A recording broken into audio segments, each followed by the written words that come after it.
ఎందుకున్నావు ఇంటికి వెళ్లకుండా? ఆంధ్రప్రదేశ్ సచివాలయ ఉద్యోగుల సంఘం నేత వెంకట్రామిరెడ్డితో సహా పలువురు ఉద్యోగులు వివాదంలో చిక్కుకున్నారు. త్వరలో సచివాలయ ఉద్యోగుల క్యాంటీన్కు సంబంధించిన ఎన్నికలు జరగనున్న నేపథ్యంలో డైరెక్టర్ పదవుల్ని దక్కించుకోవడానికి ఓటర్లను ప్రలోభపెట్టేందుకు వెంకట్రామిరెడ్డి అనుమతి లేకుండా మందు విందు పార్టీ ఏర్పాటు చేసినట్లు ఎక్సైజ్ పోలీసులకు సమాచారం అందింది.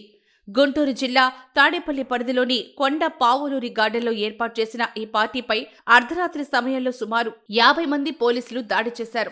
అనుమతి లేకుండా మందు పార్టీ ఏర్పాటు చేసినందుకు వెంకట్రామిరెడ్డిని అరెస్ట్ చేశారు. ఇలాంటి మందు పార్టీలు ఏర్పాటు చేయాలంటే ముందుగానే ఎక్సైజ్ శాఖ నుంచి అనుమతి తప్పనిసరిగా తీసుకోవాలని నిబంధనలు ఉన్నాయి. అయితే ఈ పార్టీకి ముందుగా ఎలాంటి అనుమతులు తీసుకోలేదని నిర్ధారించుకున్న ఎక్సైజ్ పోలీసులు అక్కడికి వెళ్లి పార్టీని భగ్నం చేశారు.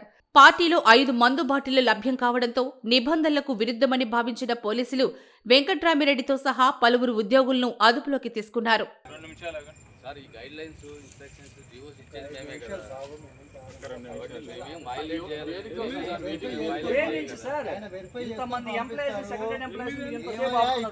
ఎందుకున్నావు ఇంటికి వెళ్లకుండా? దీనిపై వెంకట్రామిరెడ్డి వివరణ ఇస్తూ తాము నిర్వహించింది మందు పార్టీ కాదన్నారు. బయట నుంచి వచ్చిన కొందరు బాటిల్స్ తెచ్చుకున్నారని తెలిపారు. మొత్తం 150 మంది విందుకు హాజరైతే అంతమందికి 3-4 బాటిళ్లు సరిపోతాయా అని ప్రశ్నించారు. ప్రభుత్వం తమపై కక్ష సాధింపుకు పాల్పడుతోందని 3కు మించి బాటిల్స్ ఉంటేనే చట్ట ప్రకారం నేరమని అన్నారు. మరోవైపు కొందరు ఉద్యోగులు మాత్రం వెంకట్రామిరెడ్డి ఆహ్వానిస్తేనే తాము పార్టీకొచ్చామని ఇంకేం తెలియదని అంటున్నారు. ఈ వ్యవహారంలో పోలీసులు వెంకట్రామిరెడ్డిపై కేసు నమోదు చేసి దర్యాప్తు చేపట్టారు. నా పేరు కాకర్ల వెంకట్రామిరెడ్డి. నేను president AP secretary employees association. ఈ రోజు మా సెక్రటరీ ఎంప్లాయీస్ కొంతమంది ఇక్కడ గ్యాదర్ కావడం జరిగింది. అంటే క్యాంటీన్ ఎలక్షన్ త్వరలో జరగబోతున్నాయి కాబట్టి అక్కడ పోటీ చేసే క్యాండిడేట్లు కొందరు పరిచయం కోసం అని చెప్పి కొంతమందిని అంటే ఒక 2-3 బ్యాచ్ల ఎంప్లాయీస్ ను పిలవడం జరిగింది. దాదాపు 150 మంది ఎంప్లాయీస్ వచ్చారు. మాట్లాడారు. మీకు కూడా చూసారు, మైక్ ఉంది, మాట్లాడుతున్నాం. మధ్యలో అంటే ఎంప్లాయీస్ ఫ్రెండ్స్ కూడా వచ్చారు. ఓన్లీ ఎంప్లాయీస్ కాకుండా ఎంప్లాయీస్ ఫ్రెండ్స్ కొందరు ఓటర్స్ కూడా ఒక 10 మంది వచ్చారు. అంతమందిలో వాళ్ళు కొందరు ఎవరో బయట నుంచి మీరు చూశారు, అక్కడ 3-4 బాటిల్ ఉన్నాయి. బయట నుంచి ఎవరో ఇండివిజువల్ వాళ్ళు తెచ్చుకొని తాగారు. దాని మీద కంప్లైంట్ వచ్చిందని చెప్పి పోలీసు మొత్తం ఎంతమంది పోలీసులు వచ్చారో మీరు చూడండి, ఎక్కడ ఉన్నారు అక్కడ పోలీసులు అందరూ. మేమంతా ఎంప్లాయీస్ ఎప్పుడు చాలా 8 సంవత్సరాల నుంచి సెక్రటరియట్లు 8 కాదు, హైదరాబాద్ నుంచి కూడా ఎలక్షన్స్ అప్పుడు బయట కూర్చొని సాయంత్రం మాట్లాడుకొని ఏంటి అంటే ఎజెండా గురించి కానీ ఇట్లాంటివన్నీ మాట్లాడుకోవడం కామన్. అదే పద్ధతిలో జరుగుతుంది. గత 5 ఏళ్లలో మా ఆపోజిట్ వాళ్ళు అందరూ చేసుకున్నారు. ఎప్పుడు మేము ఈ రకంగా అంటే ప్రతీకార దానికి వెళ్లి ఎప్పుడు చేయలేదు. ఎంప్లాయీస్ డిగ్నిటీని కాపాడడానికి ప్రయత్నం చేసినాం. కేవలం ఎలక్షన్లో గెలవడం కోసం మన ఎంప్లాయీస్ అనే ఇది కూడా లేకుండా ఇంతమంది ఏదో మేమేమో తీవ్రవాదులాగా 30-40 మంది పోలీసులు వచ్చి అందరినీ కూడా అంటే తాగిందా లేదా కనీసం చెక్ చేయకుండా మొత్తం పోలీస్ ఎంప్లాయీస్ అందరినీ ఆపేసి ఇంటికి వెళ్ళవద్దు, మీ అందరి డీటెయిల్స్ ఇవ్వాలని చెప్పి చెప్పడం ఇది ఎప్పుడు చూడలేదు. ఎంప్లాయీస్ మీద అంటే నేను చెప్తున్నా, మేము ఇక్కడ లిక్కర్ పెట్టాలని మా ఆలోచన లేదు. ఊరికి ఎంప్లాయీస్ కూర్చొని మాట్లాడుకోవాలని పెట్టుకున్నాము. మధ్యలో కొందరు అవుటర్ అంటే ఎంప్లాయీస్ ఫ్రెండ్స్ కూడా వచ్చారు.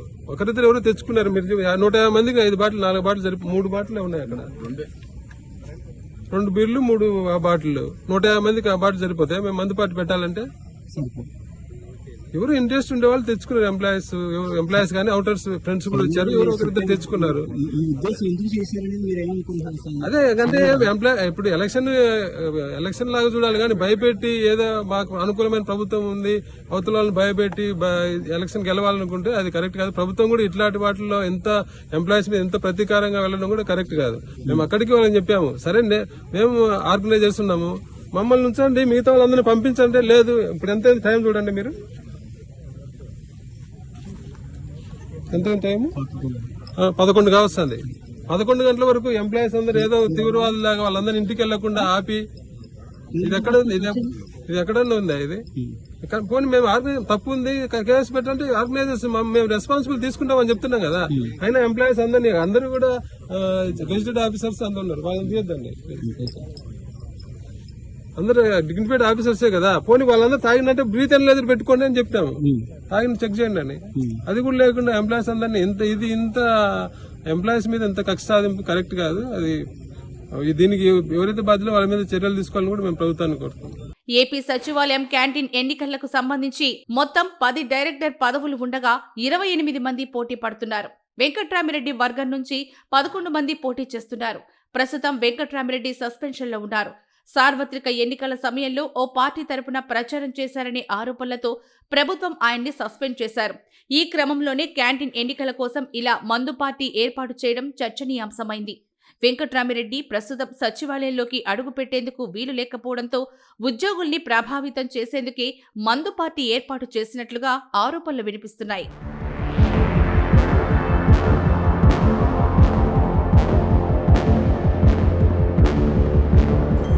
వీళ్ళు చెప్పే వర్షన్ ఏంటంటే దీంట్లో ఎవరు చాలా మంది డ్రింక్ తీసుకోలేదు, ఎలక్షన్ సెక్రటరీ ఎలక్షన్ అయ్యి ఉన్నాయో దాని గురించి గ్యాదర్ అయ్యాను తప్ప ఒక అంతమంది ఉండవుతుంది, ఇన్ని బాటిల్స్ ఎక్కువ ఉంటాయి కదా అనేది వాళ్ళ వర్షన్. 3కి మించి ఎన్నున్నా అది తప్పే. ప్రజెంట్ ఎక్సైజ్ రూల్స్ ప్రకారం 3కి మించి ఓకే ఎన్నున్నా నేరమే. తాగలేదు కదా చాలా మంది. తాగామా లేదా అనేది మీరు చూస్తే అర్థమవుతుంది. అవి కూడా తీయండి. ఎంతమందికి అన్ని బాటిల్స్ అవన్నీ నాకు అనవసరం కదా, అందరు తాగారని నేను అనట్లేదుగా. అలాంటప్పుడు మరి మీతో ఇస్తాం. ఇక్కడ ఒక ఇన్సిడెంట్ జరిగినప్పుడు అందరూ దీంట్లోకి వస్తారా, కేసు అందరి మీద పెట్టట్లేదు ఫర్ ఎవర్ కైండ్ ఇన్ఫర్మేషన్. ఎందుకంటే ఎవరు తీసుకున్నారో డ్రింక్ కొద్దిగా ఓపిక పెడితే మీరు కానీ ఇంకొక హాఫ్ అన్ అవర్ ఈ హాజరు రాసిన వరకు ఓపిక పెడితే మీకు తెలిసింది. లేదు ఇప్పుడే కావాలంటే నేను అయినాక చెప్తూ ఇప్పుడు చెప్పలేదు. ఓకే.